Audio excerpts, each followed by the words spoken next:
Direto da redação. A questão da pandemia de Covid-19 se agravou em todo o estado do Rio de Janeiro.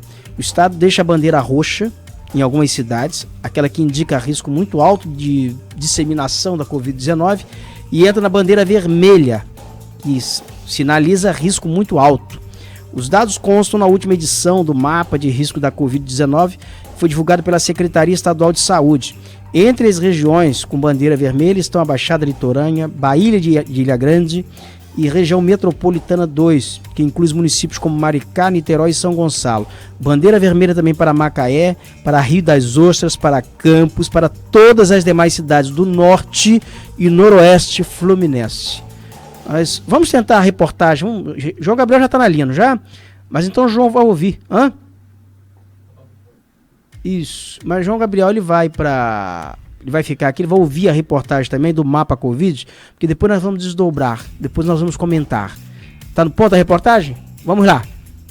A situação da pandemia de Covid-19 regrediu no Rio de Janeiro. O estado deixa a bandeira roxa, aquela que indica risco muito alto de disseminação, e entra na bandeira vermelha, de alto risco. É o que mostra a última edição do mapa de risco da Covid-19, divulgado pela Secretaria de Saúde. Entre as regiões com bandeira vermelha estão a Baixada Litorânea, Baía da Ilha Grande e região metropolitana 2, que inclui municípios como Maricá, Niterói e São Gonçalo. Já com a bandeira roxa, permanece a região metropolitana 1, formada pela capital e os municípios da Baixada Fluminense. Ainda segundo o estudo, o estado do Rio de Janeiro apresentou aumento de 38% no número de mortes e uma redução de 13% nos casos de internação por síndrome respiratória aguda grave, na comparação da semana epidemiológica 13, que vai de 28 de março a 4 de abril, em relação à semana 11, de 14 a 21 de março. Na última sexta-feira, as taxas de ocupação de leitos estavam em 69,6% para enfermaria e 88% para UTI. Um outro levantamento da Subsecretaria de Vigilância em Saúde mostra que entre janeiro e março deste ano, as internações e as mortes de idosos acima de 80 anos diminuíram. A redução chegou a 49% nas internações e a 44% nos óbitos decorrentes de síndrome respiratória aguda grave de pacientes acima de 90 anos. Já em relação a idosos com mais de 80 anos, as quedas são de 22% para mortes e 33% para hospitalização. Com informações da Agência Brasil, da Rádio Nacional no Rio de Janeiro, Cristiane Ribeiro. Pode manter, por favor, Júlio, na tela. Eu vou entrar com o João Gabriel, mas vamos manter o mapa na tela para a gente acompanhar e discutir aqui. João Gabriel, bom dia. Bom dia, Roberto, bom dia, ouvintes e telespectadores do programa Direto da Redação do Portal Rio. Ô, João, você está acompanhando? Nesse início de semana com vocês. Obrigado, João.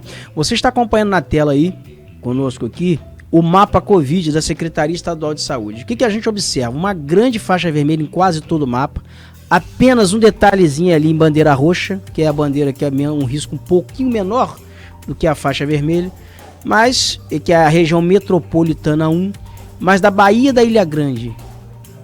Oi? Não, rapaz, a bandeira roxa, a bandeira vermelha é a mais alta, não é, João?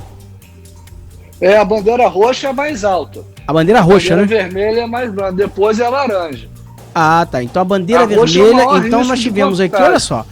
Então a bandeira roxa é a metropolitana 1, é Rio de Janeiro, é São Gonçalo, é Niterói, essa região então que está mais grave. Agora nós estamos na bandeira vermelha, é o risco muito alto, é a bandeira roxa, você tem razão. A vermelha é alto. Então nós estamos com o estado do Rio de Janeiro todo no seguinte critério ali de distribuição: bandeira vermelha, muito risco alto, e bandeira muito alta na metropolitana 1. Então nas cidades do norte do estado e do noroeste, nós tivemos assim uma pequena estabilização durante a semana, não? Por isso as medidas de restrição. Esse é o boletim epidemiológico, Roberto, que a Secretaria do Estado de Saúde, toda semana ele divulga, né, no final da semana, sobre a semana anterior.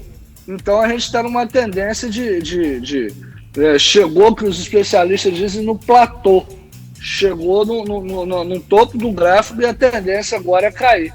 Por isso as medidas restritivas de várias cidades, né? Eles já estão abrindo bares e restaurantes, no Rio de Janeiro abriu praia. Então, a partir daqui, nós vamos ter aí uma flexibilização maior, né? Se continuar nesta tendência. Então, com vacinação, com medidas restritivas também ainda vigorando, ainda que de forma flexibilizada, a tendência é de que vá se reduzindo os casos de Covid-19 e o funcionamento da economia vá voltando ao normal, desde que adotadas medidas sanitárias previstas em decretos municipais, estaduais e federais, não é isso? Isso. Lembrando que cada município ele determina as suas regras, né? De acordo com o Supremo Tribunal Federal decidiu no início da pandemia lá. Cada município ele estabelece suas regras suas regras de restrições. Ô João, agora tem uma outra reportagem aqui que a gente vai acompanhar, que nós estamos aqui em curso com a vacinação contra a Covid. A vacinação ela persiste, ela permanece, os calendários, também. Ainda que haja assim uma inconstância na distribuição de vacinas. Até a semana passada não tinha vacina AstraZeneca, só tinha Coronavac. Aí quem tomou a primeira dose da AstraZeneca não tinha como tomar, ser vacinado com a segunda dose. Então estava dando uma confusão. Ontem me parece que já chegou mais doses da AstraZeneca. Então nós vamos comentar sobre isso daqui a pouco. Mas o que os infectologistas eles estão alertando? Que mesmo vacinado contra a Covid-19, estão chamando a atenção, o paciente ainda pode contrair a doença. E eles alertam o seguinte, que o ciclo de imunização costuma estar completo 2 semanas após a segunda dose, mas que alguns vacinados eles podem ser infectados mesmo após completar esse ciclo. Mas a vantagem da vacina, segundo eles, é a redução dos casos graves de Covid-19, além de evitar internações e mortes. O que isso quer dizer? O cara tomou a segunda dose, ele está imunizado, completou todos os ciclos, ficou em casa, ele ainda poderá ser infectado pela Covid. Mas ele não. Isso aí vai evitar a internação. Ele vai chegar ali, ele vai ter vai administrar melhor o quadro clínico. Não vai precisar de intubação em alguns casos, né? Então, tem casos e casos. Mas o alerta geral é esse. Ainda que você tome a segunda dose, não abra mão daquelas medidas de higienização, de lavar as mãos, de usar máscaras, porque isso ainda vai ser necessário. Vamos à reportagem antes da gente comentar isso, por favor. O médico Diogo Luque trabalha numa UTI pediátrica no Rio de Janeiro e teve Covid-19 em dezembro. Como está na linha de frente do combate à pandemia, foi vacinado logo no começo e no fim de fevereiro já tinha tomado as 2 doses. Mas, 12 dias depois, apresentou novos sintomas e, após fazer exames, Diogo descobriu que tinha sido reinfectado. A primeira realmente foi só assim, uma tosse bem discreta e nariz entupido, nada além disso. A segunda vez foi pior, eu tive diarreia, inapetência, febre, calafrio. Eu não sentia dor no corpo, mas parecia que um caminhão tinha me atropelado, eu não queria levantar pra nada, né? Não precisei ir ao hospital, não precisei me internar, mas realmente foi um pouco pior do que a primeira, essa segunda infecção. O infectologista Julival Ribeiro destaca que a imunização costuma estar completa 2 semanas após a segunda dose, mas que alguns vacinados podem ser infectados mesmo após o ciclo de imunização ser finalizado. De acordo com o médico, a vantagem da vacina é reduzir os casos graves da Covid-19, além de evitar internações e mortes. Mesmo você tomando a vacina, você pode vir a ter a doença chamada Covid. Só que se espera que após a vacinação completa, mesmo você tendo Covid, você vai ter menos casos graves, ou seja, não vai precisar de hospitalização e nem de terapia intensiva. A pediatra Flávia Bravo, que é diretora da Sociedade Brasileira de Imunizações, reforça que mesmo após o que os médicos chamam de esquema completo, que são as 2 doses de vacina, é preciso manter as medidas sanitárias e de higiene. Flávia Bravo acrescentou que é preciso combinar a vacinação em massa com o distanciamento social e o uso de máscaras e álcool para conter as contaminações. mesmo aqueles que tomaram o esquema completo, um percentual pode se infectar e, portanto, pode transmitir também. Por isso que as medidas de controle, as outras, o uso de máscara, o distanciamento, evitar aglomerações, ambientes fechados, permanece indicada a despeito de você ter tomado ou não a vacina, para a gente ter uma diminuição de circulação do vírus. De acordo com o vacinômetro do Ministério da Saúde, até esta segunda-feira já foram distribuídos quase 47 milhões e 500 mil doses de vacinas contra a Covid-19. 27 milhões e 60 mil pessoas foram vacinadas, o que representa 13,14% da população, sendo 6 milhões 202 mil, ou 2,95% dos brasileiros, com as 2 doses. Da Rádio Nacional em Brasília, Vitor Ribeiro. João Gabriel, isso aí demonstra o seguinte, essas declarações dos infectologistas, que algumas medidas, elas vieram para ficar. A higienização das mãos, os ambientes públicos. É possível que após agora essa situação da Covid, no chamado pós-Covid, que essas normas elas sejam ratificadas assim como leis. Por exemplo, um comércio, um ambiente em que haja pessoas que tenham ali o álcool em gel para higienizar as mãos, para lavar as mãos, que as pessoas em determinados ambientes elas sejam obrigadas a utilizar ainda as máscaras de proteção. Então é possível que essas medidas elas persistam até como lei, né? Após essa situação toda, né? Olhando também, Roberto, tem alguns países também que já estão com a vacinação bem avançada, como é o caso da Austrália, Israel. A Austrália acho que já está com 70% da população vacinada. Lá agora que eles proibiram o uso de máscara em público. Liberaram o uso de máscara.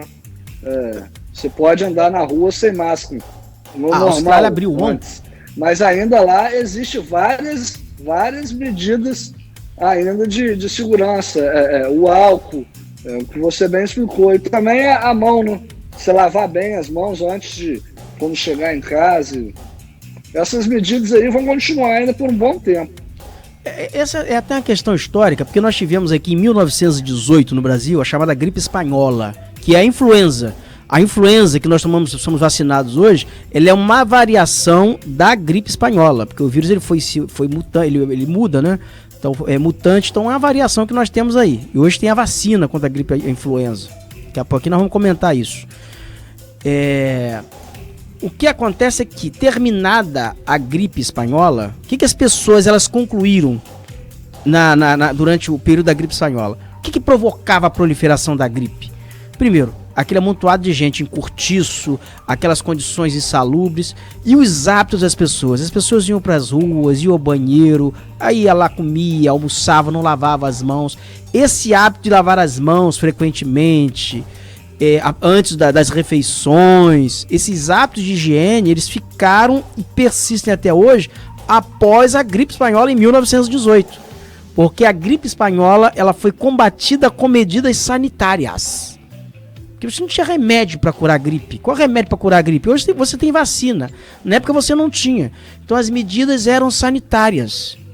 Aí você tem, a partir daí, uma série de medidas. Porque depois, diante de endemias, pandemias, você tem aquelas medidas que no Rio de Janeiro, por exemplo, no governo de Pereira Passos, do prefeito Pereira Passos, que derrubou aqueles cortiços que tinham no centro do Rio de Janeiro, ali na Avenida Presidente Vargas.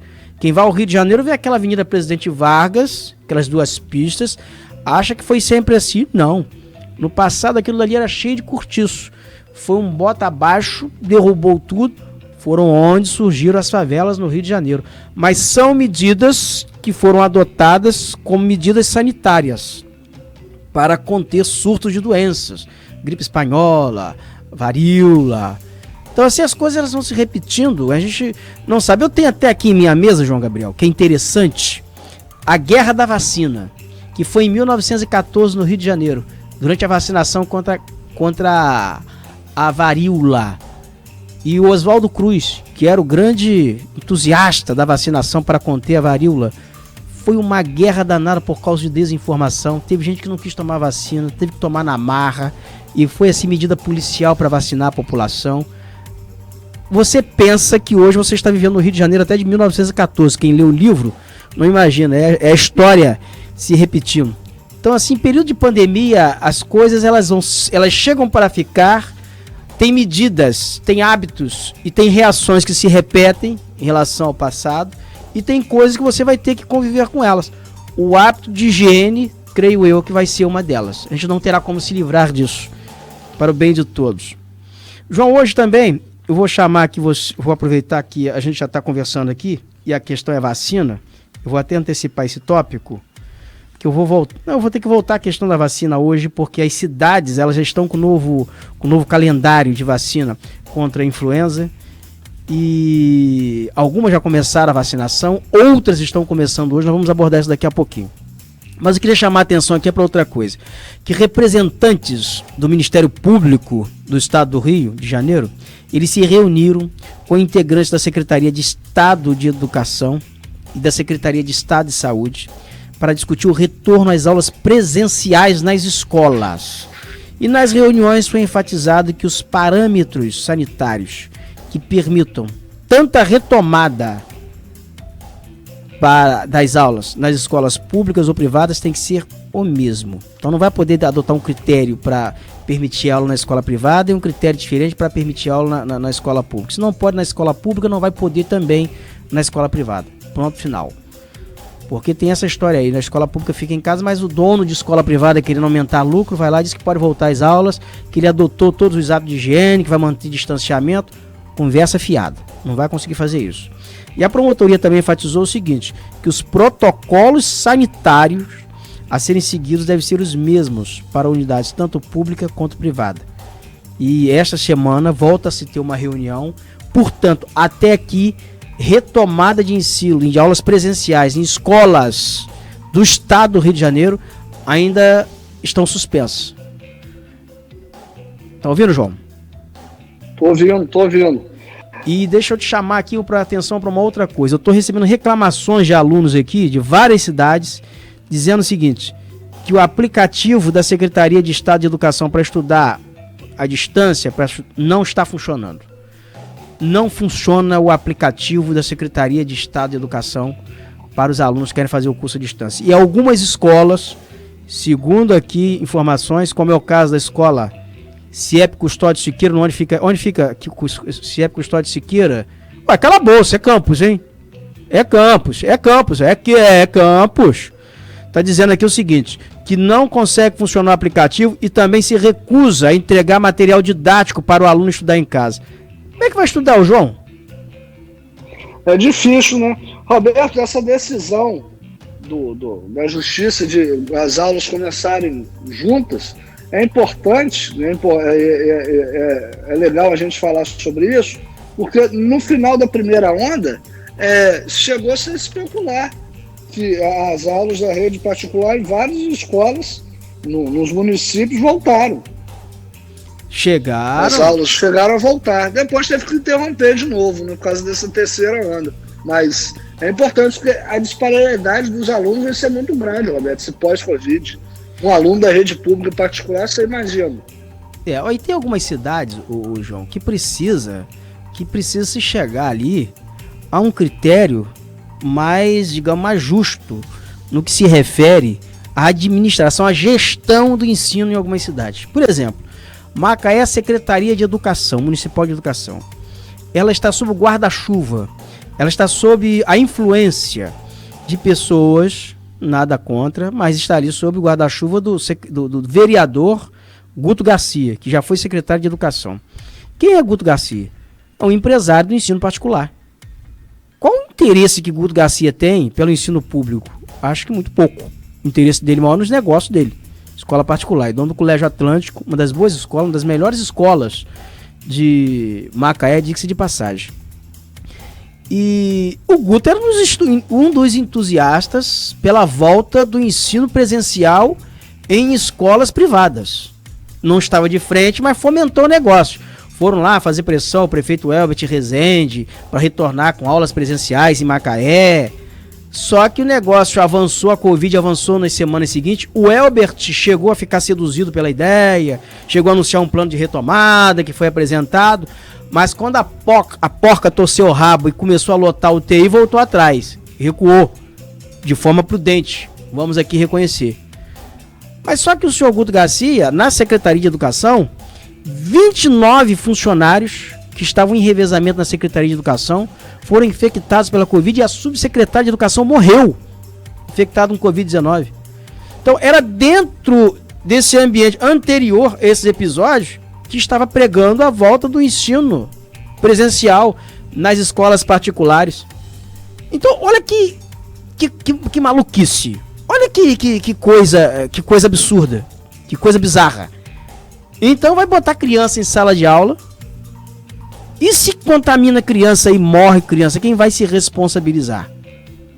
Com que critério se define essa questão de volta de ensino particular? E no momento em que Araraquara, no interior de São Paulo, onde se retomou o ensino presencial, alunos e professores foram infectados. Onde na cidade de Campos, escolas da rede estadual chegaram aí, não sei por ordem de quem, a fazer reunião com a aluna, aplicar avaliação, prova, não sei de que forma, qual critério que utilizaram. Também tivemos casos denunciados pelos sindicatos profissionais de ensino, denunciados, professores infectados com Covid-19 e também alunos. Eu acho que está na hora, principalmente agora, nesse momento de Covid-19, separar o que é público e é privado. Deixa o empresariado tocar as escolas privadas e vamos botar gente comprometida, à frente da Secretaria de Educação, comprometido com o ensino público. O que não dá é entregar escola pública, a gestão de escola pública, nas mãos de gestores de escolas, de donos de escolas privadas. Porque vai... Portal View. O mundo na palma da mão. View.